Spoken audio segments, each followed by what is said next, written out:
अस्सलाम वालेकुम। अशरफ जावेद मलिक तेरी खिदमत च हाजिर ਤੁਹਾਡੇ ਵਾਸਤੇ ਨਜ਼ਮ ਗਿਣ ਕੇ ਆਇਆ। ਨਜ਼ਮ ਦਾ ਨਾਂ ਹੈ ਟਾਹਲੀ। ਮੇਰੇ ਵਾਂਗੂ ਉਂਦੀ ਵੀ ਤਾਂ ਨਿੱਕੀ ਜਿਹੀ ਇੱਕ ਬਸਤੀ ਹੋ ਸੀ, ਨਿੱਕਾ ਜਿਹਾ ਵਿਹੜਾ ਹੋ ਸੀ, ਵਿਹੜੇ ਵਿੱਚ ਇੱਕ ਟਾਹਲੀ ਹੋ ਸੀ।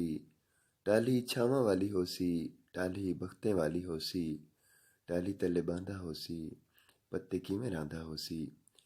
बैठे बैठे क्या सुचेना, दिल को इवें मती लेना, कहीं वेले वक्त सवेले उंदा बूहा बन खिड़के सां, कोई दिल दी गाल करे सां, कोई सुध सनीहा दे सां, उंदे रले छावें बासां, भोरियां वाली चूरी खासां, वलवी दिलें झोरा उठतिम, दुख जोरा अणजोरा उठतिम, पत्ते मिलसी या ना मिलसी, देखते खिलसी या ना खिलसी, छावें बासी या ना बासी, चूरी खासी या न खासी, पत्ते इवें मुंझा रासां, पत्ते वेढ़ा खाली होसी।